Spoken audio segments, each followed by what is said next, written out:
If you're watching this on Legacy of Survival, I want you to pause for half a second and commit to something right now. Subscribe to this channel and share it with the one person you know who actually cares about how people survived before plastic buckets and pressure-treated lumber. This channel exists for serious minds, not casual scrolling. And what we're covering today is one of those forgotten technologies that should never have been lost. By the end of this video, you'll understand why Viking ships survived saltwater, ice and time itself, and why their wood treatment still outperforms many modern solutions. What most people don't realize is that the Vikings were not lucky builders.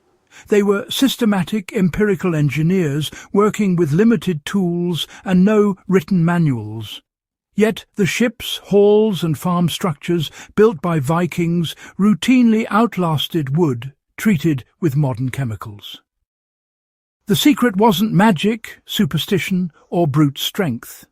It was a rot-proof wood dip made from pine tar, applied with intention and patience, and it's something modern builders have largely forgotten. Why Viking wood survived where modern wood fails. Rot does not begin with water alone. It begins with fungi, bacteria and oxygen working together.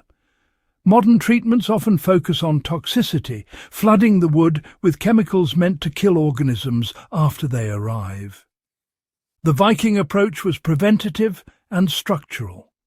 They altered the wood itself, so decay organisms never gained a foothold. The Vikings sourced slow-grown pine from northern forests in Scandinavia trees with tight growth rings and high resin content. Resin-rich wood already resists moisture intrusion, but they went further. They produced pine tar through slow pyrolysis, heating pine roots and resin-heavy heartwood in low-oxygen pits or kilns until the tar seeped out. This wasn't accidental. They understood that the darker, thicker the tar, the better it bonded to wood fibres. So, how did the Viking wood dip actually work? Well, pine tar isn't really a surface coating in the modern sense.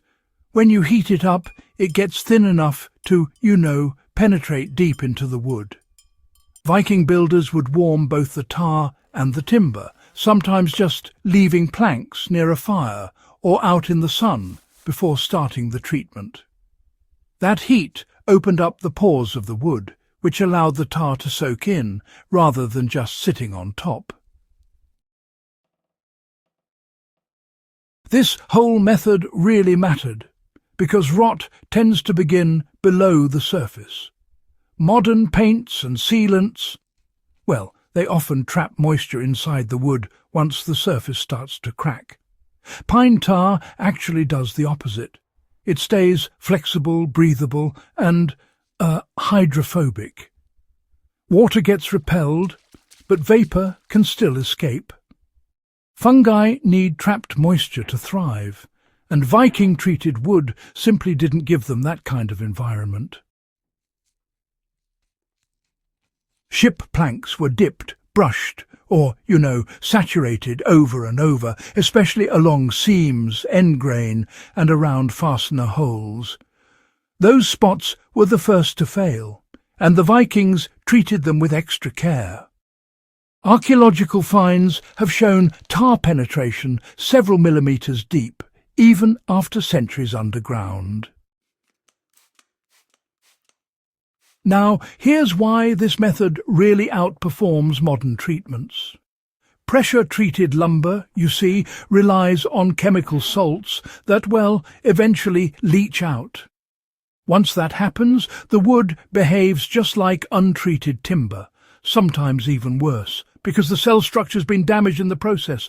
But pine tar, on the other hand, doesn't leach. It polymerizes slowly over time, darkening and hardening, yet it stays flexible. Modern coatings, tend to crack under ultraviolet exposure.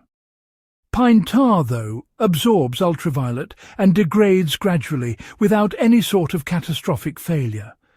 And when maintenance was needed, the Vikings, they simply applied another warm coat. There was no stripping, sanding, or sealing ritual. Maintenance was additive, not destructive. Even today, surviving stave churches and boat fragments that were treated with pine tar show, honestly, remarkable resistance to rot, especially when compared to untreated control samples found in the very same soil conditions. Now, how can modern builders and survivalists put all this into practice today? Well, if you're building a shed, a dock, maybe a canoe, or even just some fence posts, really any structure that's going to be exposed to moisture, this method isn't just some sort of historical cosplay. It's quite simply functional engineering. The first step is to source genuine pine tar, not those modern tar-based products that are diluted with all sorts of solvents.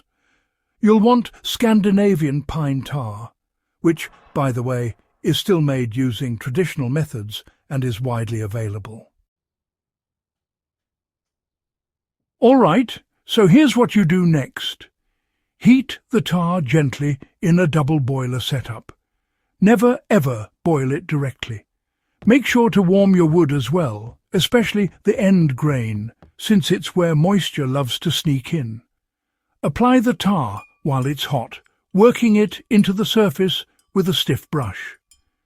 For posts or planks, let the wood absorb as much as it wants, then just wipe off the excess. And after that, let it cure in a ventilated space for several days.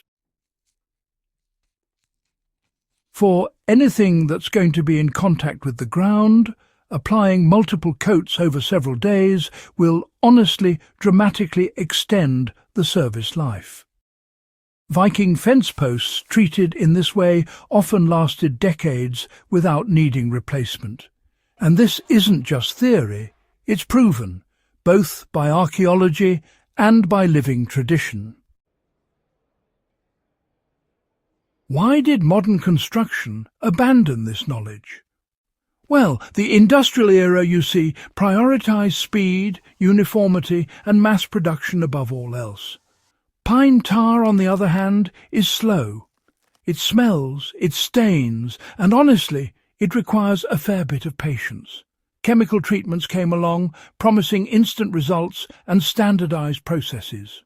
But what they actually delivered was planned obsolescence. The Vikings, they built for repairability, not replacement. Their structures aged gracefully because, the treatment aged right along with the wood.